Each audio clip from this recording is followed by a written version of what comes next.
Point है, we have done up to the Charles law. हमने Charles law तक सारी चीजों को परफेक्टली डिस्क्राइब कर लिया था कि चार्ल्स लॉ किस तरीके से काम करता है और हमारे पास बॉयल्स लॉ किस तरीके से हमारे पास काम करता है, और उनसे रिलेटेड जो जो भी ग्राफ है, जिन जिन ग्राफ के अंदर हमको यहाँ पर ध्यान देना होता है बच्चे, वो भी हमने यहाँ पर डिस्कस कर लिया था बच्चे।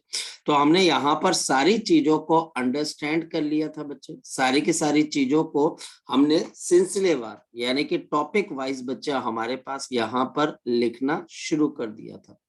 अगर हम आगे की तरफ को चले और चीजों को अंडरस्टैंड करने की कोशिश करें, तो अब हमारे पास यहाँ पर सबसे पहले क्वेश्चन आता है। देखिए क्वेश्चन हमारे पास क्या है, क्वेश्चन हमारे पास यहाँ पर क्या चीज आ जाती है, जिसमें टीचर हमको यहाँ पर बोलता है कि इफ, अगर हमारे पास, इफ द वॉल्यूम, अगर हमारे पास volume of a gas, volume of the gas, the volume of gas is increased by, if the volume of the gas is increased by, अगर मैं इसको increase कर देता हूं by 30%, by 30% of the original volume, of the original volume, of the original volume, अगर हम original volume से 30% increase कर देते हैं, तो number one, what is the change in pressure, what is the change in the pressure, what is the change in the pressure,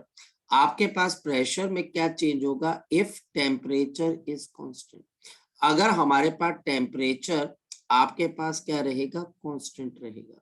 if the temperature is constant, देखिए कैसे करोगे आप, आपके पास यहां पर आएगा P1 V1 is equal to P2 V2। P1 अगर original volume V है तो मेरे पास P2 इंटू V, तो ये हमारे पास कितना आ जाएगा, V प्लस ऑफ 30% ऑफ मेरे पास V, तो ये कैंसल आपके पास हो जाएगा। So we can write down P1V is equal to, आपके पास यहाँ पर क्या आ जाएगा, this will be equal to P2, और यहाँ पर मेरे पास मल्टीप्लाइड बाई कितना आ जाएगा, 13/10 ऑफ आपके पास V आ जाएगा। V से मेरे पास यहाँ पर V आपके लिए क्या हो जाएगा बच्चे, कैंसिल हो जाएगा, और मेरे पास यहाँ पर P2 आपके पास किसके बराबर आ जाएगा, this will B 10 divided by 13 times of मेरे पास कितना आ जाएगा P। यह हमारे पास क्वेश्चन करने का तरीका है। इसके ऊपर हम ज्यादा एफर्ट जो है केमिस्ट्री के अंदर लगाते हैं। केमिस्ट्री के अंदर इसके अगर आप देखें फिजिकल केमिस्ट्री में आपको बहुत सारे छोटे छोटे क्वेश्चन इस तरीके के दिए जाते हैं और आपका एफर्ट वहां पर ज्यादा लगता है। Next one, what is the change in temperature, what is the change in temperature, what is the change in the temperature if, अगर हमारे पास pressure is kept constant, if the pressure is kept constant, अगर pressure को मैं constant रखता हूँ, if the pressure is kept constant, तो अब ये दूसरा क्वेश्चन आ गया सेम डेटा पे हमारे पास। अब यहाँ पर मेरे पास क्या आएगा, V1 T1 is equal to V2 और आपके पास यहाँ पर T2, so T2 is equal to V2 into T1 divided by आपके पास V2 डिवाइडेड और यहाँ पर नीचे V1। अब हमारे पास V2 क्या, V2 बच्चे हम यहाँ पर देख चुके हैं कि V2 आपके पास क्या है 13V/10, तो यह हमारे पास 13V/10 आ जाएगा। So this is 13V divided by 10 multiplied by T1 upon आपके पास V, तो ये कैंसिल हो जाएगा। देयरफॉर आपका जो बाद वाला टेम्परेचर है T2, ये कितने के बराबर आ जाएगा, 1.3 times of the temperature T1। सो ये 1.3 टाइम्स ऑफ टेम्परेचर आपके पास किसके बराबर आ जाएगा, T1 के बराबर आ जाएगा। ये हमारे पास किसकी क्या आ जाएगी, वैल्यू आपके पास आ जाएगी।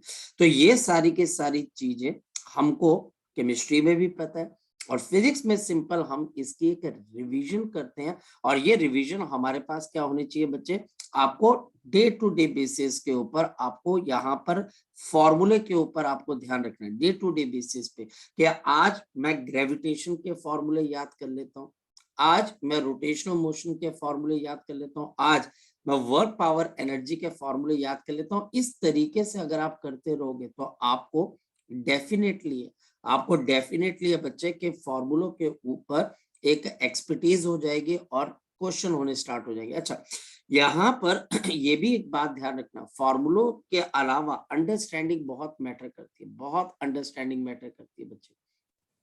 आप ये मत कहिएगा कि मैं फॉर्मूले याद किया और मुझे क्वेश्चन फॉर्मूला बी से आएंगे, नहीं, आपको क्वेश्चन जो आएंगे वो थोड़ा सा दिमाग लगाने वाले भी आएंगे। अब हमारे पास क्या हो जाता है मैक्सिमम, देखो अभी यहाँ पर क्या हो जाता है, अभी क्योंकि आप थोड़े दिनों में प्लस 2 में एंटर कर जाओगे, एक बात बताता हूँ, प्लस 2 के अंदर जब बच्चा जाता है तो वो क्या गलतियां करता है, उस गलतियों को आप थोड़ा सा फोकस करना कि ये गलतियां आपसे तो नहीं हो रही। नंबर 1, किसी एक सब्जेक्ट को जरूरत से ज्यादा पढ़ना, ये बच्चा गलती करता है। जैसे कि कई बच्चे मैक्सिमम नॉट अ वेरी, जिसको ये बोल सकते हैं हर बच्चा शायद ना करता हो, लेकिन कई बच्चे ऐसा करते हैं जिसके अंदर से खासकर मेडिकल वाले बच्चे कि हम बायो ज्यादा पढ़ लेते हैं। भैया आपकी जो बायो है this is one of this subject, not या आपने मेडिकल रखा है, लेकिन मेडिकल का मतलब बॉटनी और जोलॉजी नहीं होता, मेडिकल का मतलब सब कुछ होता है। मेडिकल का मतलब सब कुछ होता है, क्योंकि आप अगर बॉटनी और जोलॉजी पे ज्यादा फोकस करोगे, नो डाउट बच्चा हमारे पास वो भी सब्जेक्ट है, लेकिन बच्चे वो ही सब्जेक्ट है ऐसा नहीं, वही सब्जेक्ट है ऐसा नहीं, आपको बड़ा ध्यान रखना पड़ेगा कि बॉटनी और जोलॉजी के साथ साथ आपको फिजिक्स और केमिस्ट्री भी करनी है। ये बात ध्यान रखना। और ऐसे ही जो नॉन मेडिकल वाले बच्चे होते हैं वो ज्यादा ध्यान अपना किस पे फोकस कर लेते हैं, मैथ्स के ऊपर। और यहाँ पर प्रॉब्लम कहाँ पर आती है, बच्चे बोलते हैं सर फिर इसमें प्रॉब्लम आती है बच्चे एग्जामिनेशन के पॉइंट ऑफ व्यू से। जब आप एग्जाम के अंदर बैठते हो तो जिस सब्जेक्ट के ऊपर आपने ज्यादा ध्यान दिया होता है, याद रखो हर बच्चा उस पर उतना ही ध्यान दे रहा है, आप जैसे बहुत सारे लोग हैं, और वहीं पर एग्जामिनर को ये बात पता है कि ये जो बच्चा यहाँ पर मेरे पास एग्जाम देने बैठा हुआ है, ये अपने आप को इस पर्टिकुलर सब्जेक्ट में एक्सपर्ट मानता है, मैं इसी का पेपर टफ डालूंगा। और ये आप एविडेंस है, आप देख लेना, ये एविडेंस है कि आप जिस भी सब्जेक्ट को ज्यादा पढ़ते हो उसी का पेपर टफ आता है, बाकियों का आसान आ जाता है। तो सभी को आप प्रॉपर एक चैनलाइज करो, अपनी कॉपी के ऊपर अपना टाइम लिखो कि भैया मैं आज कौन सा टाइम लगाना चाहता हूँ, मैं किस टाइम के ऊपर कौन सी चीज करनी चाहता हूँ, मैं कौन से सब्जेक्ट का काम कौन से टाइम पे खत्म करूंगा। अगर ये चीज है तो डेफिनेटली बच्चे हमारे पास, हमारा जो क्वेश्चन है बच्चे वो हमारे पास होने स्टार्ट हो जाएंगे। चलो आगे चलते हैं। तो यह हमारे पास यहाँ पर चार्ल्स लॉ और बॉयल्स लॉ के आपके पास एप्लीकेशन थी, एप्लीकेशन आगे भी चलती रहेंगी। सो आज हम यहाँ पर समझने की कोशिश करते हैं हमारा next law which is the Gay Lussac's law. तो हमारे पास यहाँ पर we have the Gay Lussac's law, और गे लुसेक्स लॉ क्या बोलता है बच्चे हमारे पास, according to the Gay Lussac's law at आपके पास यहाँ पर constant volume, at the constant volume, अगर मेरे पास यहाँ पर कांस्टेंट वॉल्यूम है, द प्रेशर, जो हमारे पास प्रेशर है आपके पास, the pressure of the gas, the pressure of the gas, जो प्रेशर ऑफ द गैस है बच्चा हमारे पास, the pressure of the gas is, ये बच्चा हमारे पास क्या आ जाएगा, the pressure of the gas is directly proportional to, this is a directly proportional to, यह हमारे पास डायरेक्टली प्रोपोर्शनल हो जाएगा किसके, directly proportional to the, directly proportional to the temperature of the gas, लेकिन एब्सोल्यूट टेम्परेचर मतलब आपके पास pressure is directly proportional to the temperature T of the gas, or what we can write down, pressure is equal to some constant K into T, या फिर P1 upon T1 is equal to P2 upon T2, वही चीज Charles law जैसी है, लेकिन चीजों को थोड़ा सा मॉडिफाई कर दिया। अब वॉल्यूम की जगह मेरे पास प्रेशर आ गया। इसका ग्राफ कैसा बनेगा, इसका ग्राफ हमारे पास कुछ इस तरीके से बन जाएगा। ये देखिए हमारे पास यहाँ पर इसका ग्राफ बन गया of the pressure P and the temperature T, ये ग्राफ बन गया। ये ग्राफ हमारे पास यहाँ पर इस तरीके से स्ट्रेट लाइन बन गया, ये हमारे पास स्ट्रेट लाइन बन गया, और ये एंगल मेरे पास आ गया थीटा, ये थीटा आ गया। और यहाँ पे टेंजेंट ऑफ थीटा किसके बराबर है, this is inversely proportional to the volume, और ये ग्राफ कैसे बनाया जा रहा है? ये ग्राफ बनाया जा रहा है at constant mass of the gas, eight the constant mass m ग्राम या m kg of the gas. अब ये चीज सेल्फ एक्सप्लेनेटरी है कि अगर इस ग्राफ के अंदर कोई चेंजेस हम लेके आते हैं तो टेम्परेचर और प्रेशर के बीच का ग्राफ मैक्स वॉल्यूम इंक्रीजिंग का कहाँ की तरफ को जाएगा, वॉल्यूम डिक्रीजिंग का कहाँ की तरफ को जाएगा। अगर वॉल्यूम कांस्टेंट है और मास हमारे पास चेंज हो रहा है, देखो ये सारी चीजें हमारे पास इंटररिलेटेड है, तो हमारे पास ये ग्राफ किस तरीके से काम करेगा। तो ये पॉइंट्स हैं, पॉइंट दर पॉइंट हमको चीजें अंडरस्टैंड, हमारे दिमाग के अंदर एक एल्गोरिथम बनना शुरू हो जाता है। अच्छा ये चीज हमको ऐसे दी जा रही है, तो इसका मतलब अगर टीचर मुझे यहाँ पर कांस्टेंट मास की कांस्टेंट मास की तीन मुझे यहाँ पर गैसेस देता है, ये पी आ गया, ये टी आ गया। कांस्टेंट मास की टीचर मुझे तीन गैसेस देता है और तीनों का वॉल्यूम अलग अलग है, तो एक का वॉल्यूम ये रहा, एक का वॉल्यूम ये रहा, एक का वॉल्यूम ये रहा। इन तीनों गैसेस का मास आपके पास क्या है? सेम है, मास आपके पास सेम है। मुझे बताना है कि यहाँ पर सबसे बड़ा वॉल्यूम किसका है, तो आपके पास है V3 greater than V2 greater than. और अगर टीचर मुझे कांस्टेंट वॉल्यूम की तीन गैसेस देता है और अलग अलग मासेस की देता है, ये मेरे पास आ गया P और ये मेरे पास T, ये एक, ये दो और ये तीन। और मेरे पास अब यहाँ पर क्या आ गया, ये मास है m1, ये मास है m2, ये मास है m3। यहाँ पर अब वॉल्यूम ऑफ गैस क्या है? सेम है तीनों गैसेस का, लेकिन मासेस अलग अलग है। तो यहाँ पर m1 greater than m2 greater than m3, बात तो वहीं पर निकल कर आ रही, सारी चीजें तो वहीं पर आ रही है हमारे पास। और ये हमारे पास बिल्कुल समझने वाली चीजें, ये कोई बहुत मुश्किल चीज नहीं है। ऑलरेडी आप केमिस्ट्री के अंदर एक बार इसको डिस्कस कर चुके होते हो। हाँ, केमिस्ट्री के अंदर जो चीज नहीं करवाई गई है आप उसको यहाँ से पिकअप कर लो, केमिस्ट्री में यूज कर लो। जब आप केमिस्ट्री में उसको यूज करोगे आपका अपने आप लेवल भी इंक्रीज हो जाएगा, आपको समझ में आ जाएगा कि केमिस्ट्री के भी कई क्वेश्चन फिजिक्स की हेल्प से हमारे पास सॉल्व हो पा रहे। चलते हम आगे की तरफ, नेक्स्ट वन। अगर हम आगे की तरफ को चलें तो मेरे पास यहाँ पर क्या चीज आ जाती है, हमारे पास अगर हम आगे की तरफ को चलते हैं तो हमारे पास अब fully and finally we can, हाँ बोलो। तो जब हम मास लेते हैं फिर तो हम directly tan theta is equal to mass of the gas, mass of the gas. बिल्कुल।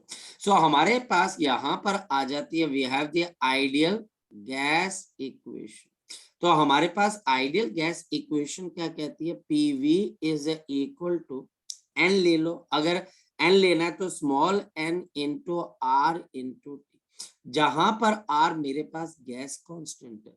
इसकी वैल्यू कितनी होती है, 8 पॉइंट कितनी होती है आपके पास, 8.314, और आपके पास जूल पर आपके पास मोल पर केल्विन इसकी वैल्यू हो जाती है। ये आइडियल गैस इक्वेशन, सारे लॉस को मिलाकर ये इक्वेशन मेरे पास यहाँ पर तैयार हो जाती है, जहां पर मेरे पास n क्या चीज है, ये n मेरे पास number of molecules per unit, आपके पास यहाँ पर एवोगैड्रो नंबर, एवोगैड्रो नंबर कितना होता है, एवोगैड्रो नंबर कितना होता है 6.023 इंटू 10 रेज टू पावर 23। ये n क्या है, नंबर ऑफ मॉलिक्यूल, ये n मेरे पास क्या है, number of moles, this is the number of the moles. ये मेरे पास कैपिटल n क्या है, number of molecules, number of the molecules, number of the molecules in the gas. तो ये हमको पता लग गया। अच्छा अब आगे चलते हैं, इसका मतलब क्या है, किसी भी गैस का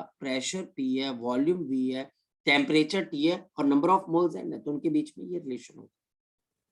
अब हमारे पास अगर देखा जाए तो सबसे पहली चीज हमको यहाँ पर क्या समझ में आनी चाहिए, याद रखना बच्चे, पहली चीज आपको ये पता होनी चाहिए, for 1 mole of gas, for the 1 mole of gas, अगर मेरे पास 1 मोल ऑफ गैस है, दैट इज गैस के नंबर ऑफ मॉलिक्यूल्स कितने हैं मेरे पास 6.023 into 10 raise to power 23, at आपके पास एसटीपी का मतलब समझते हो, standard temperature and pressure. Temperature बच्चे 300 केल्विन और प्रेशर हमारे पास कितने के बराबर है, 1 एटमॉस्फेयर के बराबर है। तो हमारे पास अगर 1 मोल की गैस है जिसमें इतने मॉलिक्यूल्स हैं और उसको एसटीपी पे रखा गया, तो वॉल्यूम ऑफ गैस पता है कितने के बराबर होता है? वॉल्यूम ऑफ गैस कितने के बराबर होता है? तो आंसर आ जाएगा 22.4 लीटर। ये कॉन्सेप्ट आपको ऑलरेडी केमिस्ट्री में भी पता होता है। 22.4 इंटू 10⁻³ मीटर क्यूब। मेरी बात को आप समझ पा रहे हो? मेरी बात को आप अंडरस्टैंड कर पा रहे हो?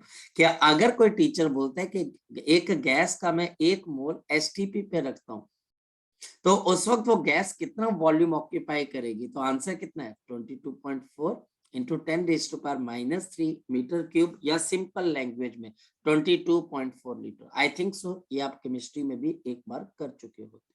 ये पहला कॉन्सेप्ट। दूसरा कॉन्सेप्ट है बच्चा, अगर आप इसको ध्यान से देखें तो मैं यहां पर लिख सकता हूं P V is equal to capital N upon small n, upon N A into R into T, और this is P V is equal to N R upon N A को हम लिख सकते हैं k B, the Boltzmann constant, into temperature T. जहां पर R upon N A मेरे पास बोल्ट्जमैन कांस्टेंट है, this is the Boltzmann constant, और इसकी वैल्यू कितने के बराबर होती है? याद है किसी बच्चे को? इसकी वैल्यू मेरे पास होती है 1.38 इंटू आपके पास 10⁻⁻23 जूल पर केल्विन। ये मेरे पास किसकी वैल्यू आ जाती है? के बी की वैल्यू आ जाती है। तो ये भी मेरे पास एक इक्वेशन आ गई, ये भी हमारे पास एक इक्वेशन आ गई। अब चलते हैं हम आगे की तरफ। आगे अगर हम देखें तो मेरे पास तीसरी चीज आपके लिए क्या आ जाती है? We can write down PV is equal to number of moles given mass upon molar mass into R upon T. अब हम यहां पर दो रास्ते ले सकते हैं। एक बच्चे P V upon M is equal to R by M into आपके पास यहाँ पे टी। इसको आगे हम क्या लिख सकते हैं? पी, और यहां पर मेरे पास वॉल्यूम मास के नीचे आ जाएगा, तो बताओ क्या बन जाएगी? Density is equal to R upon molar mass into T. ये भी आइडियल गैस इक्वेशन। और फिर हमारे पास दूसरा रास्ता क्या आ जाता है? P upon rho. और आपको भी एक बात हम थर्मोडायनेमिक्स में हम सीख चुके हैं, क्या R बाई एम को आप क्या लिख सकते हो? Small r into T. अब बताओ कि यह आइडियल गैस इक्वेशन किसके लिए बनी है बच्चे? For the 1 gram of ideal gas. This is the ideal gas equation for the 1 gram of the ideal gas. यहां पर m मैं फिर से आपको बोल दूं कि ये मेरे पास मोलर मास है, ये हमारे पास मोलर मास है, और जो स्मॉल m है ये हमारे पास कौन सा मास है? गिवन मास है। Now this is the given mass. अच्छा एक बात बताओ, इस वॉल्यूम का एक और नाम हो सकता है? कोई बच्चा बता सकता है? इसका एक और आपके पास नाम होता है इस वॉल्यूम का, 22.4 का। किसी बच्चे को पता है? किसी बच्चे को पता है? यस और नो? नहीं पता? Molar volume. इसका एक और नाम आपके पास हो सकता है मोलर वॉल्यूम। तो ये हमारे पास चीजें आ गई। तो कुल मिलाकर ये एक रिवीजन है, ये हमारे पास एक रिवीजन है जिसको हम धीरे धीरे करते हुए समझते जा रहे हैं, कुछ इनपुट लगा रहे हैं और कुछ हम चीजें नई सीख रहे हैं और कुछ पुरानी चीजों को अप्लाई कर रहे हैं। ये इतनी सी चीजें। अब आगे चले। अगर हम आगे की तरफ को चले तो मुझे यहाँ पर नेक्स्ट पॉइंट अब कुछ क्वेश्चन के थ्रू समझ में आएगा। देखते हैं हमारे पास क्वेश्चन नंबर 1। हमारे पास यहाँ पर question number 1 is from your NCERT. Question number 1 है बच्चा हमारे पास, कैलकुलेट, आपको यहाँ पर कैलकुलेट करनी है बच्चे, calculate the ratio of molecular volume, molecular volume to the molar volume, molecular volume to molar volume, to the molar volume of hydrogen gas, of the hydrogen gas,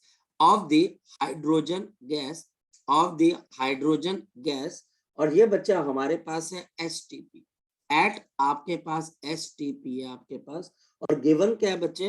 the diameter, जो diameter है आपके पास of the hydrogen gas is the hydrogen gas diameter is 3 angstrom. अब इसमें फर्क क्या है मैं आपको बताता हूँ। एनसीईआरटी क्या क्वेश्चन पूछना चाह रही है? एनसीईआरटी बोल रही है मेरे पास एक डब्बा है बच्चे, उस डब्बे के अंदर हाइड्रोजन गैस है बच्चे हमारे पास। क्या हाइड्रोजन गैस एक जगह पे एक्यूमुलेटेड होगी कि वो हर जगह पे आपको दिखाई देगी? बोलो शाबाश। क्या वो एक ही जगह पे होगी कि हर जगह पे नजर आएगी बच्चे आपके पास? तो आप बोलोगे ये हमको हर जगह पे नजर आएगी क्योंकि गैस सारा वॉल्यूम ऑक्यूपाई कर लेती है। ये मोलर। मोलर का मतलब बच्चा हमारे पास यहाँ पर हम मान के चल रहे हैं कि आपके पास यहाँ पर 1 मोल की जो हमारे पास हाइड्रोजन गैस है उसने इस पूरे कमरे को भर दिया है और इस कमरे का वॉल्यूम कितने के बराबर है? 22.4 लीटर के आसपास, या फिर 22.4 इंटू 10 की पावर -3 मीटर क्यूब ये कमरा है। लेकिन ये वाले वॉल्यूम को हम कौन सा वॉल्यूम बोलते हैं? मोलर वॉल्यूम, जो कि गैस ऑक्यूपाई करेगी और गैस के मॉलिक्यूल्स इधर उधर रैंडम मोशन कर रहे, वो एक जगह पे मौजूद नहीं। लेकिन अब ध्यान से समझ, लेकिन बच्चे अगर ये सभी गैस मॉलिक्यूल एक ही जगह पे इकट्ठे हो जाए, एक ही जगह पे इकट्ठे हो जाए, तो हमारे पास बताओ बच्चे कि यहाँ पर ये गैस मॉलिक्यूल्स का वॉल्यूम क्या अब 22.4 लीटर होगा कि उससे थोड़ा कम हो जाएगा? क्या लगता है आपको? क्या लगता है आपको कि अगर ये सारे गैस मॉलिक्यूल आपके मोशन करने के बजाय एक ही जगह पे इकट्ठे हो जाएं, जितने 1 मोल, ये 1 मोल के आपके पास यहाँ पर हाइड्रोजन गैस के जितने भी बच्चे आपके पास एटम्स हैं, अगर ये एक जगह पे इकट्ठे हो जाएं, अगर ये अपनी गैस की प्रॉपर्टी को भूल जाएं कि इन्होंने स्प्रेड होना है और ये एक जगह पे एक्यूमुलेट हो जाएं, तो वो जो वॉल्यूम ऑक्यूपाई करेंगे उसको हम क्या बोल देते हैं बच्चे? आपका मॉलिक्यूलर वॉल्यूम। मेरी बात को समझ पा रहे हो? यहाँ पर आपके पास गैस क्या कर रही है? It is behaving like a gas. ये गैस हमारे पास स्प्रेड करती है 1 मोल की गैस और ये इतने लीटर का वॉल्यूम ऑक्यूपाई कर जाती है क्योंकि ये स्प्रेड हो रही है। लेकिन अगर हमारे पास यहाँ पर अगर देखा जाए ये गैस आपके पास क्या होगी? एक जगह पे इकट्ठी होगी क्योंकि मुझे अब इसका मॉलिक्यूलर वॉल्यूम निकालना। अब मॉलिक्यूलर वॉल्यूम पता है क्या होता है? मैं आपको बताता हूँ। मॉलिक्यूलर वॉल्यूम बच्चा हमारे पास क्या आ जाता है? Volume of one molecule, volume of one molecule multiplied by आपके पास क्या आ जाएगा? Number of the molecules multiplied by number of molecules multiplied by number of the molecules. मेरी बात को अंडरस्टैंड कर पा रहे हो? और यहाँ पर इसका वॉल्यूम क्या आ जाएगा? 4/3 पाई इंटू डायामीटर का हाफ का आपके पास होल क्यूब। अगर आप इस बात को अंडरस्टैंड कर पा रहे हो क्योंकि यहाँ पर जो आपका हाइड्रोजन का आपका मॉलिक्यूल या एटम होगा वो एक स्फीयर की तरह काम करता है। आपको केमिस्ट्री में समझाया जाता है कि गैस के मॉलिक्यूल्स की शेप क्या होती है? एक स्फेरिकल शेप हो जाती है। और नंबर ऑफ मॉलिक्यूल्स क्या लोगे? 1 मोल ही लेंगे बच्चे। 6.023 इंटू 10⁻23। ये डी क्या है? डायमीटर। डायमीटर कितना गिवन है आपके पास यहाँ पर? 3 एंगस्ट्रॉम। तो वैल्यू अगर डालते हैं तो वॉल्यूम मॉलिक्यूलर कितने के बराबर आ जाता है? ये हमारे पास आ जाएगा 4/3 पाई इंटू आपके पास 3 इंटू 10 की पावर -10 अपॉन 2 का whole cube multiplied by 6.023 into 10⁻23। और हमारे पास अगर हम इसकी वैल्यू कैलकुलेट करते हैं this comes out to be, ये बच्चा हमारे पास जो मैंने कैलकुलेट किया 1.414 इंटू 10⁻29 -29 आपके पास यहाँ पर मीटर क्यूब। ये नहीं, ये गलत हो गया, इसको उससे भी मल्टीप्लाई करना आपके पास मल्टीप्लाइड बाय 6.023 इंटू 10⁻23 से भी मल्टीप्लाई करना, ये सिंगल का। सो इसको कैलकुलेट करने के बाद हमारे पास कितना आ जाता है? Now this comes out to be 8.52 into हमारे पास 10 raise to power -6 metre cube, ये हमारे पास है। और हमने निकालनी क्या है? इसकी रेशो निकालनी है। एनसीईआरटी का पहला क्वेश्चन है। तो molecular volume divided by molar volume.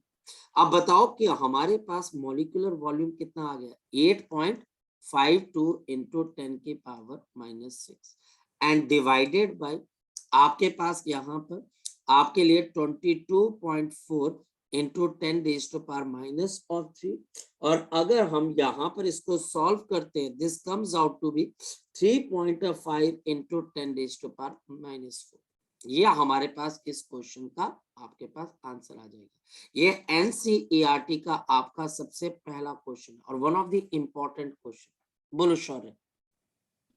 Sir वो सर मेरे को ना एक चीज पूछनी थी कि जो जो 1 मोल ऑफ हाइड्रोजन है, मतलब यानी कि 1 मोल, सर ये क्वेश्चन में गिवन है ना सर? ये बच्चे गिवन ही होगा और ये बच्चे क्योंकि अगर आपके पास हाइड्रोजन गैस को एचटीपी पे रख दिया तो इसका मतलब भी यही होता है बच्चे, ठीक है? ओके। और इसका सर मतलब एक ये चीज मैंने पूछनी थी कि जो डायामीटर है जो आपने मतलब इसमें दिया है सर, वो मतलब इसमें दिया है या फिर मतलब कैसे है? दिया हुआ है, आपका दिया हुआ है ना? एनसीईआरटी ओपन करनी पड़ेगी ना, ओके सर। ठीक है? आप एनसीईआरटी ओपन करोगे तो आपको पता लग जाएगा, ठीक है? सब बच्चों को क्लियर है? जगजोत क्लियर है? नितिका जस्सी क्लियर है बच्चे? कोई बहुत मुश्किल क्वेश्चन नहीं, मतलब कि गैसेस एक केसेस में स्प्रेड हो गई हैं तो वो ऐसा लगता है कि वो ज्यादा वॉल्यूम ऑक्यूपाई कर रही है, लेकिन जो ओरिजिनल वॉल्यूम होता है, जो मॉलिक्यूलर वॉल्यूम होता है उससे कम होता है, क्योंकि गैसेस दूर दूर भाग जाती है तो अपेरेंटली ऐसा लगता है कि शायद से उन्होंने ज्यादा वॉल्यूम ऑक्यूपाई कर लिया, पर सच ये भी है कि गैस के मॉलिक्यूल अगर एक नॉर्थ की तरफ है तो दूसरा साउथ की तरफ है, एक ईस्ट की तरफ है तो दूसरा वेस्ट की तरफ है, ये सर इकट्ठे बैठते ही नहीं। अगर ये इकट्ठे बैठेंगे तो वो जो वॉल्यूम ऑक्यूपाई करेंगे वो मॉलिक्यूलर वॉल्यूम होगा। बोलो। सर मैं पूछना था, अगर सपोज कर सर ऐसे ही क्यूबॉइडल एक बॉक्स है, उसमें मतलब अगर उसका वॉल्यूम सर जैसे आपने इधर बताया 22.4 लीटर है, अगर सपोज करो सर वो गैस मतलब ऐसे मतलब ऐसे एक जगह इकट्ठी हो जाए जैसे अभी इसमें आपने इस ड्राइंग में बताई है, फिर तो सर वॉल्यूम फिर चेंज होगा ना, फिर वॉल्यूम चेंज होगा लेकिन हाँ मास तो बिल्कुल सेम बच्चे, रहेगा फिर। क्योंकि क्योंकि बच्चे आपका तब मॉलिक्यूलर वॉल्यूम आ जाएगा। यही तो बात है बच्चे, गैसेस जो हमारे पास होती हैं वो कोई भी वॉल्यूम ऑक्यूपाई कर लेती है, हाँ या ना? वो यस आपके सर। पास छोटे से छोटा और बड़े से बड़ा वॉल्यूम ऑक्यूपाई कर लेती है। हाँ, एक स्टैंडर्ड जरूर है कि अगर ये आइडियल गैस है और आप इसका 1 मोल ले रहे हो, ओनली 1 मोल, तो हमारे पास उस केस के अंदर आपकी जो गैस है वो एग्जैक्टली 22.4 लीटर के अंदर फिट हो जाएगी। वो इतना ही वॉल्यूम ऑक्यूपाई करेगी, ना इससे कम ना इससे ज्यादा, लेकिन 1 मोल की गैस है और जो एसटीपी पे आपकी कंडीशन स्पेसिफाइड है। आपके पास जो टेम्परेचर है वो 300 है, जो प्रेशर है वो मेरे पास 1 एटमॉस्फेयर है, और इसी कंडीशन की वजह से बच्चे ये 22.4 लीटर की गैस आपके पास ऑक्यूपाई कर पाएगी। जब आप गैसेस के स्फीयर्स को इकट्ठा करना शुरू कर देते हो झाड़ू से, जैसे इकट्ठा, अब जैसे फॉर एग्जांपल आपके घर के अंदर जब झाड़ू लगता है बच्चे, तो जो आपके घर में झाड़ू तो पूरे घर पे लगता है, लेकिन कूड़ा बच्चे जो निकलता है वो कितनी जगह पे ऑक्यूपाइड होता है बताओ? पूरे सिंगली घर छोटी के जगह पे, बराबर होता है कि छोटी सी जगह पे आ जाता है? छोटी सी जगह पर आ जाता है सर। आ जाता है। यही तो यहाँ पर भी हो रहा है। क्या आपने बच्चे अगर देखा तो गैस के मॉलिक्यूल्स को आपने देखा तो आपके इतने बड़े वॉल्यूम के अंदर 1 मोल डिस्ट्रीब्यूटेड है, लेकिन जब आप उसको पैक करना शुरू करोगे तो जिस जगह पे वो सारे के सारे मॉलिक्यूल अपने आप को पैक कर लेंगे, सॉलिड की तरह बिहेव करेंगे, वो मॉलिक्यूलर वॉल्यूम है। और वो कैसे दिया जाएगा? 1 मॉलिक्यूल का volume multiplied by number of the molecules, वो मॉलिक्यूलर वॉल्यूम आ गया। और जो पहला वॉल्यूम है वो वॉल्यूम बच्चा हमारे पास क्या है? मोलर वॉल्यूम, जिसके अंदर बॉडी अलाउड है, तो गैसेस अलाउड है कि वो इस वॉल्यूम को ऑक्यूपाई, ऑक्यूपाई करने का मतलब क्या होता है कि उसको पकड़ लेना, उसको वहां पर बच्चे पूरा कवर अप कर लेना। जैसे मान लिया जाए कि अगर आपके पास बच्चे, इसको आप ऐसे समझने की कोशिश करें कि आपके पूरे स्कूल के अंदर बहुत सारी क्लासरूम्स होती है, उसमें अलग अलग बच्चा बैठ के पढ़ता है, लेकिन वही बच्चे मॉर्निंग टाइम के अंदर असेंबली के अंदर भी इकट्ठे हो जाते हैं। अब बताओ असेंबली का एरिया बड़ा कि स्कूल का एरिया बड़ा? बताओ शाबाश मुझे, किसका एरिया बड़ा? असेंबली का बड़ा कि बच्चे स्कूल का एरिया बड़ा? बोलो शाबाश। अगर आप ऐसे देखोगे सर स्कूल में तो फिर असेंबली रिंग भी आती है सर, तो स्कूल मतलब बड़ा हुआ कि ना असेंबली को आप एक्सक्लूड कर लो, आप असेंबली को एक्सक्लूड कर लो अगर तो। सर, फिर असेंबली का तो फिर छोटा ही होगा। हाँ, छोटा एरिया, लेकिन वहां पर जब सब बच्चे फिट हो जाते हैं तो उनके बीच का जो डिस्टेंस होता है वो बढ़ जाता है कि कम हो जाता है? तो आंसर है कम हो जाता है। कम हो जाता तो वही चीज है बच्चा हमारे पास, जब मॉलिक्यूल्स को इकट्ठा कर दिया जाए, जोड़ दिया जाए, तो मॉलिक्यूलर वॉल्यूम आ जाता है। और जब बच्चा आप उनको अलग अलग स्प्रेड कर देते हैं तो वो बच्चा हमारे पास क्या आ जाता है? आपका मोलर वॉल्यूम आ जाता है। है एक में वो गैस की तरह बिहेव कर रही है, मोलर वॉल्यूम में वो गैस की तरह बिहेव कर रही है। लेकिन क्या सेकंड केस में वो गैस की तरह बिहेव कर रही? नहीं, आपने उनको पकड़ पकड़ के एक दूसरे के बिल्कुल पास बैठा दिया और देखा गया यार तुमने तो इतना वॉल्यूम ऑक्यूपाई करना चाहिए था, तुम तो पूरा 22 लीटर के आसपास का वॉल्यूम ऑक्यूपाई कर रहे हो। तो ये चीज है बच्चे, ठीक है? आई बात समझ में? आई बात कुछ समझ में आया ना? Yes sir. चलो, सो ये हमारे पास आपके एनसीईआरटी का सबसे पहला क्वेश्चन था। अब हम बात करते हैं नेक्स्ट हमारे पास क्या चीज है? नेक्स्ट क्वेश्चन क्या है हमारे पास? आइडियल गैस इक्वेशन से रिलेटेड नेक्स्ट आपके पास क्वेश्चन क्या? क्वेश्चन हमारे पास क्या है?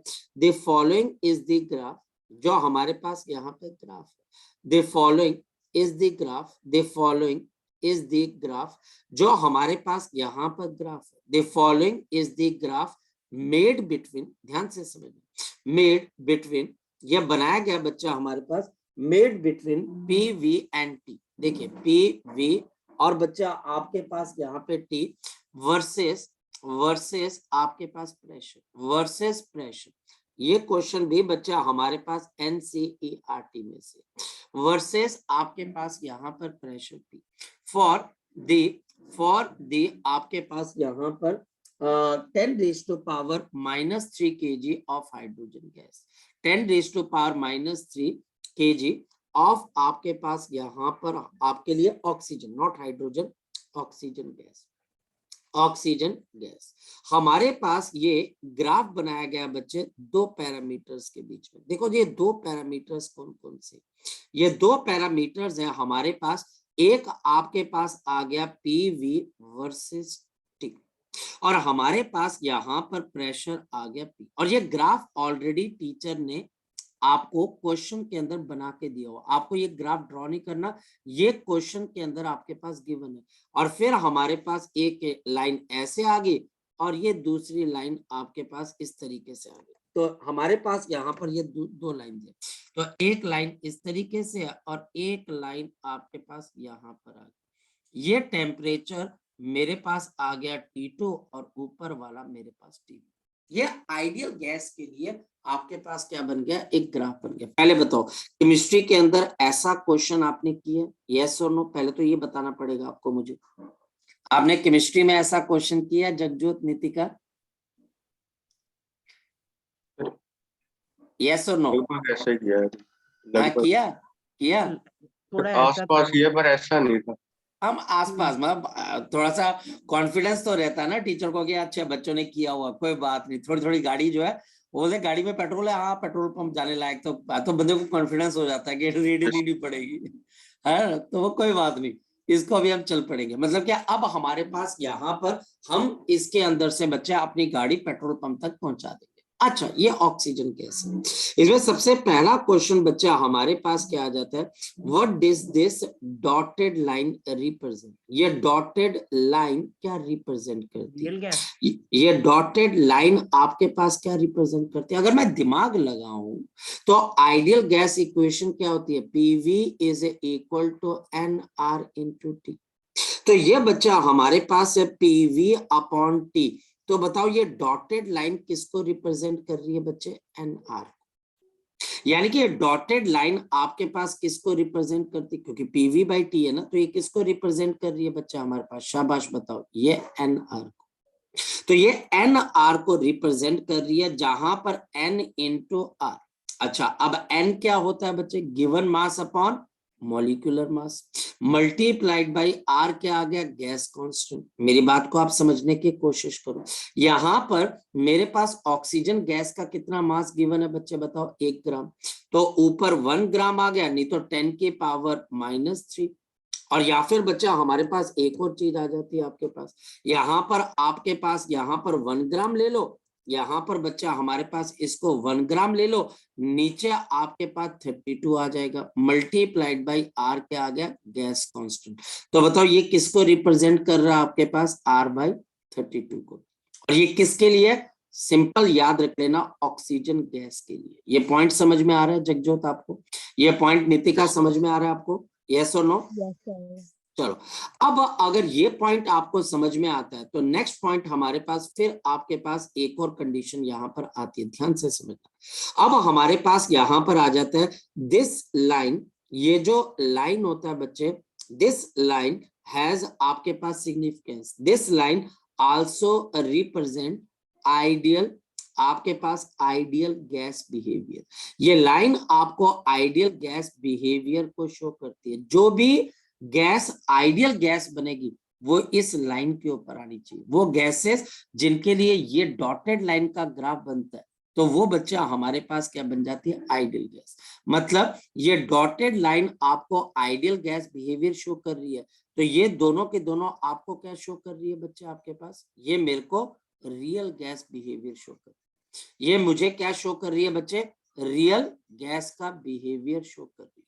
ये मेरे पास मुझे रियल गैस का आपके पास बिहेवियर शो कर, मेरी बात समझ पा रहे? Dotted line ideal gas behaviour है और जो कर्व्ड लाइन है वो रियल गैस का बिहेवियर।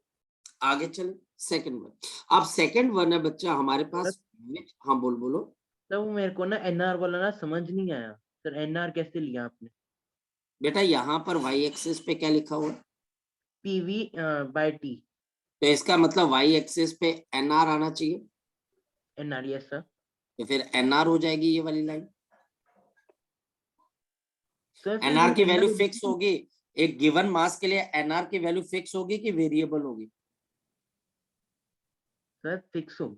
तो फिर फिक्स है तो इसका मतलब ये जो लाइन होती है, ये लाइन बच्चे किसको शो करती है, कांस्टेंट वैल्यू को शो करती है कि वेरिएबल वैल्यू को शो करती है? कांस्टेंट। तो फिर बच्चे एनआर कांस्टेंट है तो इसको एनआर से रिप्रेजेंट करेंगे इस डॉटेड लाइन को, हाँ या ना? ठीक है, सर। तो विच इज ट्रू। अब आपके पास सेकंड क्वेश्चन है, which is true, T1 greater than T2 और बच्चा हमारे पास T2 ग्रेटर देन T। तो जरा इसके अंदर से हम आंसर निकालते हैं। तो यहाँ पर बच्चा हमारे पास T2 ये वाला बच्चा हमारे पास T2 है, ये वाला T1 है, यानी कि ये मेरे पास T2 है और ये T1। तो याद रखना इसका आंसर आ जाएगा T2 is greater than T1। अब क्वेश्चन मार्क ऐसा क्यों, क्योंकि हमारे पास ये जो कर्व है ये ऊपर की तरफ को जा रहे, आइडियल गैस की तरफ को जा रहे, तो मतलब टेम्परेचर बढ़ना चाहिए कि कम होना चाहिए, बढ़ना चाहिए। ये हमारे पास यहाँ पर आप नीचे से ऊपर जा रहे हो तो आप रियल गैस से कहाँ की तरफ को जा रहे हो, आइडियल गैस के बिहेवियर की तरफ, जो हाई टेम्परेचर पे होता है, which is at high temperature. तो वो सारे के सारे ग्राफ जो कि इस डॉटेड लाइन को अप्रोच करते हैं उनका टेम्परेचर बढ़ता जा रहा है। तो T2 is greater than T1। Remember मैं सिर्फ NCERT का क्वेश्चन करवा रहा हूं और ये आपको केमिस्ट्री के अंदर भी हेल्प करेगा। Same question can be formulated in chemistry also, same question can be formulated in chemistry also. ये जो आपका ग्राफ है ये क्वेश्चन आपके माइंड को बिल्कुल एक नए डायमेंशन, एक नए मैच्योरिटी के लेवल पे लेके जाएगा कि अच्छा ये क्वेश्चन मैं कर सकता हूं, मतलब मैं बहुत कुछ कर सकता हूं। और मैं आपको एक बात बताता हूं, यकीनी तौर के ऊपर ये वो क्वेश्चन है जो कि बहुत कम जगहों पर डिस्कस किया जाता है, क्लासरूम में भी, स्टूडेंट्स के साथ भी, एग्जाम के अंदर भी। यानी कि एक बच्चे को यही नहीं पता होता है कि आपकी NCERT में कौन कौन से क्वेश्चन है जो बहुत बहुत इंपॉर्टेंट है। और अगर वो आ जाए तो अगर आपको आंसर पता है तो आप बड़े 2 मिनट में लगा देते हो, और अगर आपको नहीं पता तो आप बोलते रहते हो यार ये क्या चीज है, ये कैसे, ये तो हमने कभी किया ही नहीं। तो T2 is greater than T1 क्यों, क्योंकि आइडियल गैस डॉटेड लाइन है और T2 आपके पास T1 के मुकाबले इस डॉटेड लाइन के ज्यादा क्लोज है, तो उसका टेम्परेचर ज्यादा होना चाहिए। जगजोत बात समझ में आई, नितिका बात समझ में आई, शौर्य, दैवप्रीत, जस्सी बात समझ में आ गई बच्चे, क्लियर है? क्लियर है बच्चे? शौर्य, मतलब जैसे सर समझ में आ गई ऐसे बात? कर सकते सर, ऐसा कर सकते हैं कि जो जो ओरिजिन पॉइंट है उसमें से हम एक डॉटेड लाइन पास करें सर। अगर आप उसमें से डॉटेड लाइन को पास करोगे तो मिलेगा क्या आपको? सर उससे ऐसे ऐसे नहीं पता चलेगा कि टेम्परेचर कौन सा बड़ा है, क्योंकि जैसे हम पहले करते थे सर, जैसे पीटी ग्राफ में करते थे, तो यहाँ पे ग्राफ कौन सा है? तो सर लेकिन पीवी बाय टी उसका पी का है। मेरी बात नहीं समझा तू, मेरी बात को नहीं समझा बच्चे। तो मेरी बात को, इस बात को अंडरस्टैंड कर बच्चे। क्या अगर मान लिया जाए कि फॉर एग्जाम्पल बच्चे, क्या अगर आप को कोई पर्सन ये कहता है कि क्या अभी आप अपनी पहली क्लास की निक्कर पहन के बच्चे स्कूल जा सकते हो? No sir. तो आप तो ये बोल रहे हो कि सर क्योंकि हमने पहली क्लास में निक्कर पहनी थी मैं वही निक्कर पहन के जाऊंगा, क्योंकि मैं अभी 12वीं में होने वाला, पर निक्कर मैंने वही पहनी। अरे यार, time changes and situation changes, तो उसकी वजह से चीजें चेंज होती है लड़के। यहाँ पे ग्राफ भी देखो ना, PV by T versus P के बीच में बन रहा है, वर्सेस पी के बीच में बन रहा है, तो ग्राफ चेंज होगा। ठीक है, ग्राफ थोड़ा सा क्या होगा, चेंज होगा। चले आगे चले, जगजोत आगे चले, नितिका शौर्य चले आगे की तरफ। ये देखो बहुत अच्छे क्वेश्चंस है, हम जितने अच्छे क्वेश्चंस करेंगे बच्चा, फायदा हमें होने वाला है आगे चल के। तो सर अब इसका यहाँ रीजन पर यही थर्ड लिखेंगे पॉइंट, ना कि बोल बोल सर बोल बच्चे। सॉरी सर, बस मैं यही पूछ रहा था कि इसका फिर रीजन ये लिखेंगे ना, T2 being more closer to the Yes, ideal yes, it gas. is more closer to the dotted line, which represent the ideal gas behavior and which occurs at a higher temperature. बस इतनी सी बात है, which occurs at the higher temperature, which occurs at the higher temperature। एक simple सी बात है बच्चा हमारे पास, एक बहुत कॉमन सेंस की बात है बच्चा हमारे पास। अगर कोई पर्सन स्विमिंग पूल के पास से आ रहा है बच्चे, तो उसकी बॉडी पे ज्यादा पानी होगा एज कंपेयर टू जो अपने घर पे बैठा होगा। तो जो डॉटेड लाइन के ज्यादा क्लोज होगा उसका टेम्परेचर ज्यादा होगा, क्योंकि वो आइडियल गैस बिहेवियर के पास है, और वो हाई टेम्परेचर पे, तो इसका टेम्परेचर बाकियों के मुकाबले ज्यादा होगा। सिंपल सी बात है, क्लियर होगी बात, है Yes ना? sir. Yes अच्छा, sir. नाउ अब आता है बच्चे कॉन्सेप्चुअल क्वेश्चन, और क्वेश्चन है बच्चे, would you get same graph, would you get would you get same graph, would you get this same graph, identical, same भी नहीं बच्चा, identical graph for 10 raised to power minus 3 kg of hydrogen gas? क्या लगता है बच्चे आपको, क्या लगता है आपको हाइड्रोजन गैस? जगजोत क्या लगता है आपको? क्या अगर मान लिया जाए कि मैं हाइड्रोजन गैस के इतने ही मास के लिए सेम ग्राफ बनाना चाहता हूँ, क्या वो ग्राफ आइडेंटिकल बनेगा, इसी की तरीके का बनेगा कि उसमें कोई चेंजेस आ सकते हैं? यस और नो, क्या लगता है? परनीत क्या लगता है? शौर्य, नितिका, सर मुझे अगर लगता मैं है कि हाइड्रोजन गैस लेता हूं ऑक्सीजन के बजाय, तो क्या ग्राफ आपके पास सेम बनेगा? यस और नो? सर बट कंडीशंस तो फिर वेरी करेगी ना, पर अगर अगर क्या हाइड्रोजन है कंडीशन वेरी करेगी लड़के? पी जैसे प्रेशर। चलो प्रेशर भी सेम है, वॉल्यूम भी सेम है, टेम्परेचर भी सेम है, क्या सेम ग्राफ बन जाएगा? सर फिर बन जाएगा फिर। पक्का श्योर है? सर मेरे को तो, मैं अपनी तरफ से तो श्योर हूँ sir. The answer is no. And why Okay. no बच्चे? क्योंकि अब आपकी जो डॉटेड लाइन है बच्चे, वो आपके पास वेरी कर जाए। डॉटेड लाइन बच्चे कहां से पास हो रही है? एन, और यहाँ पर एन नंबर ऑफ मोल्स है, जो कि बच्चे हमारे पास given mass upon molecular mass multiplied by gas constant. तो आपके पास 1 gram divided by 2 gram into R, तो ये बच्चे आपके पास कहां से पास करेगी? R/2 से। किसके लिए बच्चे आपके पास? Hydrogen gas. आई बात ओके को सर। समझ में? आई यस बात सर। को समझ में, हाँ या ना? Yes sir. Yes sir. Yes sir. अब दिमाग चलना स्टार्ट हुआ कि यार ये आदमी कहना क्या चाह रहा है, फायदे की तो बात कर रहा है ये आदमी। और ये ऐसा क्वेश्चन अगर हमें आ जाए तो मजा बढ़ा आ जाए। लेकिन अब एक और क्वेश्चन है भैया, अब आपको यहाँ पर जो NCERT 4th क्वेश्चन पूछती है, और वो अब आपको अड़ा देती है, वो बोलती है बट वी नीड, लेकिन मुझे ऐसा चाहिए, but we need the both graph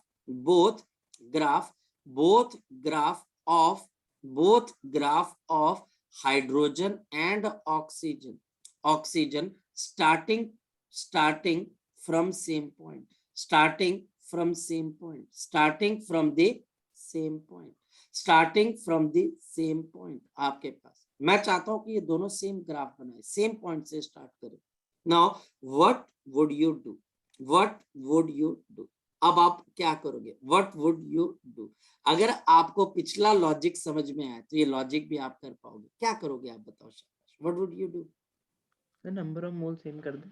number of mole same करने के लिए आपको नेक्स्ट पॉइंट क्या करना पड़ेगा बताओ शाबाश, बोलो आपको क्या करना पड़ेगा। नंबर ऑफ मोल सेम करने के लिए आपको मास को चेंज करना पड़ेगा। यानी कि मैं अगर यहाँ पर 1 ग्राम ऑफ ऑक्सीजन ले लेता हूँ और divided by 32 multiplied by R, तो ये मास ऑफ आपके पास hydrogen divided by 2 multiplied by R. तो अगर हम यहाँ पर आपके पास ये कैंसल कर दे, आर से आर कैंसल कर दे और मास ऑफ हाइड्रोजन किसके बराबर आ जाए बच्चे शाबाश, mass of hydrogen 1/16 of the gram. यानी कि मेरे पास यहाँ पर आपके पास कितना आ जाएगा, दिस कैन बी 1/16 ऑफ 10 की पावर -3 kg के बराबर का अगर मैं मास ले लेता हूं हाइड्रोजन का, तो ये हाइड्रोजन क्या करेगी, अब एग्जैक्टली ऑक्सीजन वाले ग्राफ की तरह ही बिहेव करेगी। क्वेश्चन समझ में आया, आंसर समझ में आया। Yes, तो sir. We can do this by taking different mass, by taking different mass of the hydrogen, different mass of the hydrogen, different mass of the hydrogen। ये बहुत बहुत ब्यूटीफुल किसी ने क्वेश्चन बनाया, बहुत ब्यूटीफुली क्राफ्टेड क्वेश्चन है। मतलब कि ये क्वेश्चन आपको ऑलमोस्ट सारी केमिस्ट्री रिवाइज करवा देता है या आपको सारा गैस बिहेवियर समझा देता है। इसके बाद बच्चे मुझे नहीं लगता कि कोई पॉइंट आपके पास रहता है कि जिसको आप अगर अंडरस्टैंड करना चाहे तो आपको अंडरस्टैंड ना हो पाए। ये बिल्कुल समझ में आएगा कि करना क्या चाहती चीज। ठीक है, क्लियर है, आगे चले लड़कों, चले आगे, नितिका आगे चले, समझ में आ गया क्वेश्चन। Yes, लेकिन sir. रिवीजन बहुत जरूरी है। ये भी है कि आप घर जाकर एनसीईआरटी ओपन करें और ये देखिए भैया ये क्वेश्चन है कहाँ, भाई ये क्वेश्चन सर ने पूछा कहाँ से, क्वेश्चन आपके पास बना कैसे। अब जैसे हमारे पास यहाँ पर नेक्स्ट क्वेश्चन आ जाता है। नेक्स्ट क्वेश्चन बच्चा हमारे पास क्या है, वी हैव, अब ध्यान से समझना, वी हैव 2 गैसेस। मेरे पास यहाँ पर equal masses of 2 equal masses of the two gases with the molar mass, with the molar masses m1 and m2 kept in और इनको रखा गया kept in a ring like structure, kept in a ring like structure, इसको ring like structure के अंदर आपके पास रखा गया with the fixed partition, जिसकी फिक्स्ड पार्टीशन है, with the fixed partition आपके पास है यहाँ पर small p and movable stopper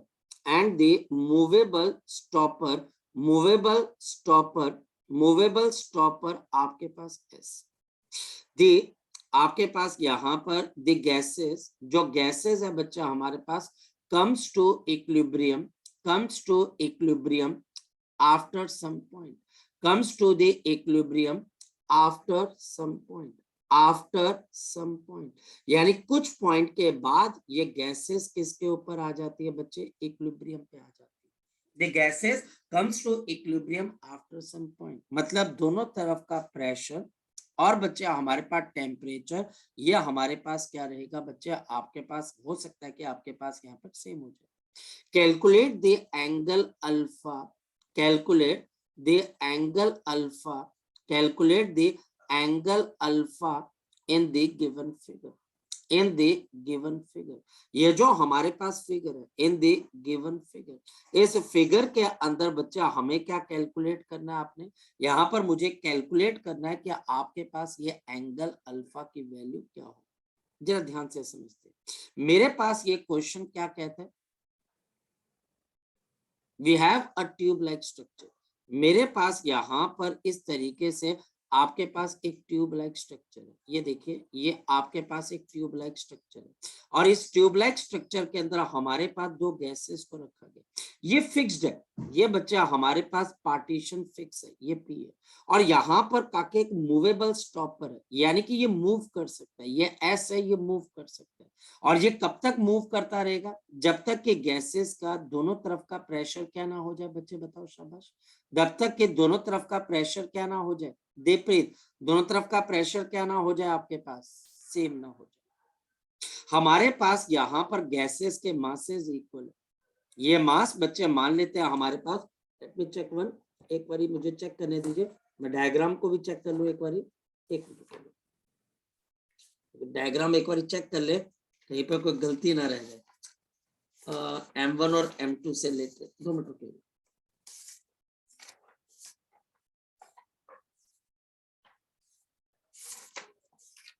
नजर भी नहीं आएगा, एक ओके चलिए। सो हमारे पास यहाँ पर बच्चे ये M2 गैस है, ये हमारे पास M2 गैस है बच्चे और ये मेरे पास यहाँ पर M1 गैस है और मुझे ये वाला एंगल अल्फा निकालना, ये देखिए ये बच्चे मुझे ये वाला एंगल अल्फा निकाल कर बता कि ये एंगल अल्फा आपके पास किसके बराबर हो जाएगा।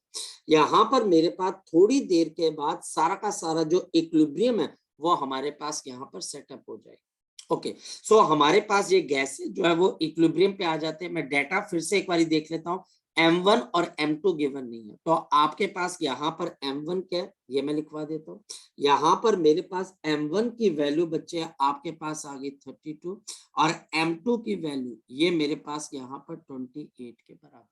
अच्छा अब इस क्वेश्चन को करना कैसे, अंडरस्टैंड कैसे करना है, इसको करना कैसे, जरा इस क्वेश्चन को हम अंडरस्टैंड करने की कोशिश करते हैं। ये क्वेश्चन आपके पास होगा कैसे, तो पहली चीज हमारे पास दोनों तरफ का प्रेशर आपके पास क्या हो जाना चाहिए, सेम हो जाना चाहिए। ये दोनों तरफ का प्रेशर सेम होगा तो स्टॉपर रुक जाएगा, यानी कि जितना प्रेशर पी यहाँ पर है उतना प्रेशर पी यहाँ पर होना चाहिए। लेकिन क्या दोनों का वॉल्यूम सेम होगा, आंसर है नहीं। ये वॉल्यूम V1 है और ये वॉल्यूम आपके पास V2 है। टेम्परेचर, टेम्परेचर भी सेम होना चाहिए, इक्विलिब्रियम है, टेम्परेचर सेम है, वॉल्यूम अब सेम क्यों नहीं है, साफ पता लग रहा है यहाँ पर छोटा वॉल्यूम है और यहाँ पर आपके पास बड़ा वॉल्यूम है। ये मेरे पास 360 degree minus of alpha. Number of mole same है कि डिफरेंट है, नंबर ऑफ मोल्स ये N1 है और ये मेरे पास N2 है, तो नंबर ऑफ मोल्स भी बच्चा हमारे पास यहाँ पर डिफरेंट आपके पास आ जाता है। अगर मैं पहली इक्वेशन के लिए, पहली गैस के लिए आइडियल गैस इक्वेशन लगाऊं तो बताओ क्या चीज बन जाएगी, मेरे पास यहाँ पर आ जाएगी P into V1 is equal to N1 R into T। मेरे पास दूसरी गैस के लिए क्या इक्वेशन बन जाएगी, PV2 is equal to N2 into R into आपके पास T। तो आपके पास यहाँ पर P अपॉन RT, बताओ ये किसके बराबर आ जाएगा, V1 अपॉन N1। यहाँ पर मेरे पास क्या आ जाएगा, P upon RT is equal to V2 upon मेरे पास N2 आ जाएगा। मेरे पास यहाँ पर N की वैल्यू क्या है, given mass multiplied bye molecular mass. यहाँ पर भी बच्चा हमारे पास क्या आ जाएगा, V2 और N2 आपके पास क्या है, given mass multiplied bye molecular mass, क्योंकि दोनों गैसेस के मासेस नीचे नहीं आएगा क्या बेटा सर, V1 नीचे नहीं आएगा सर, एक मिनट रुक जाओ, हाँ V1 नीचे आएगा, V1 नीचे आएगा, एक मिनट रुकिए, एक मिनट रुकिए, वो गलती होगी मुझसे, गलती होगी, सॉरी सॉरी सॉरी सॉरी, हो फ्लो में चले हुए थे ना।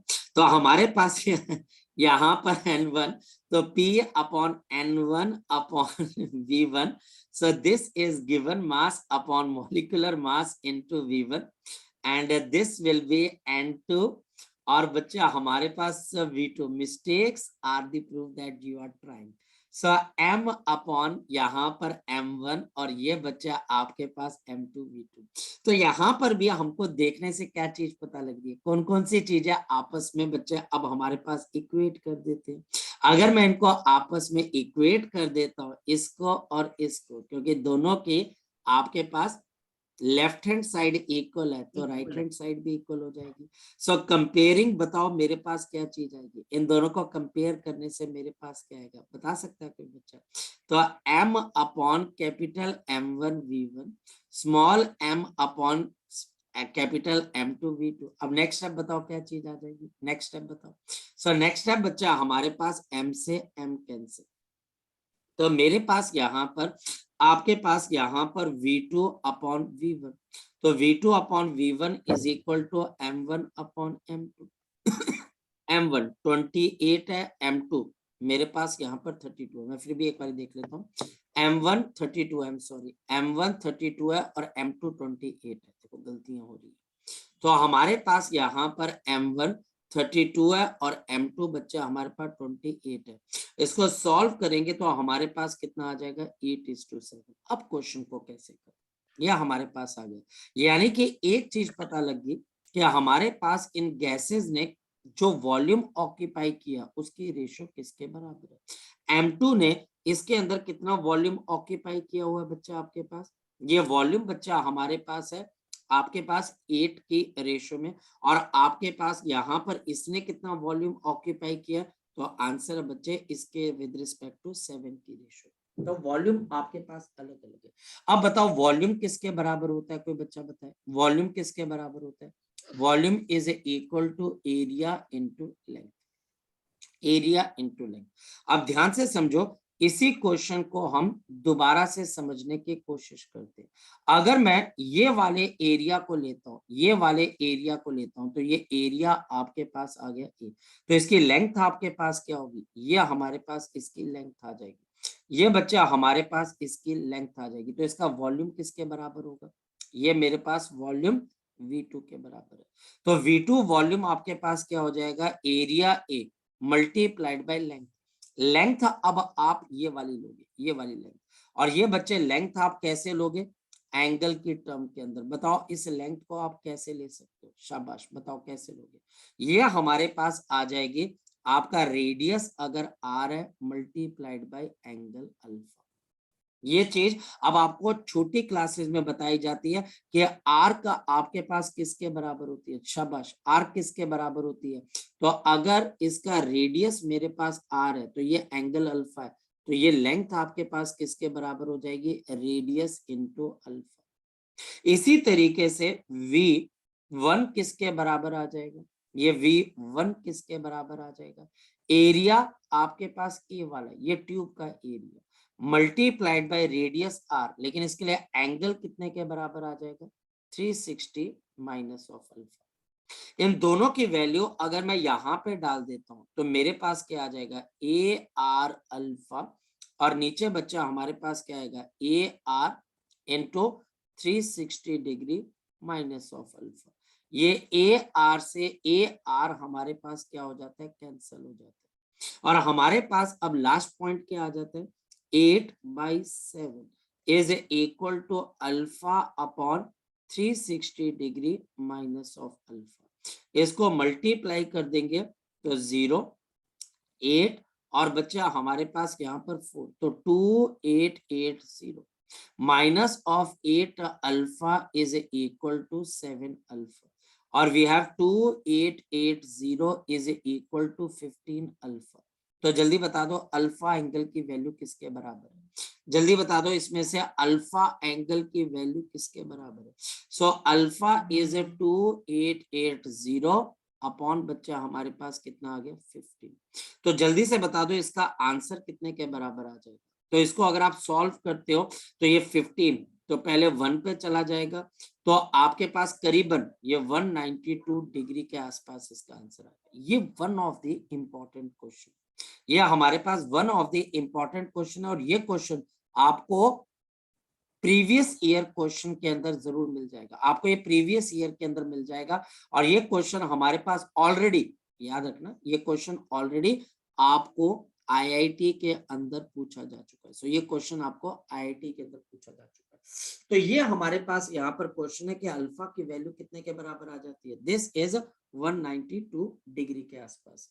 ठीक, तो ये हमारे पास आइडियल गैसेस के सारे लॉस थे। हमारा इस चैप्टर का एक पोर्शन खत्म होता है, इसके क्वेश्चंस भी हैं।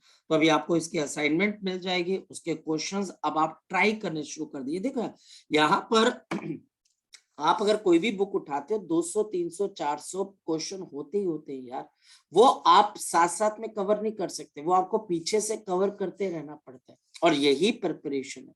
एक कोई बच्चा बोले कि सारे क्वेश्चंस का लेवल सेम नहीं होता है, कुछ क्वेश्चंस टफ होते हैं, कुछ सुपर इजी होते हैं, और आपको लगातार बच्चे उस पर मेहनत करनी होती है।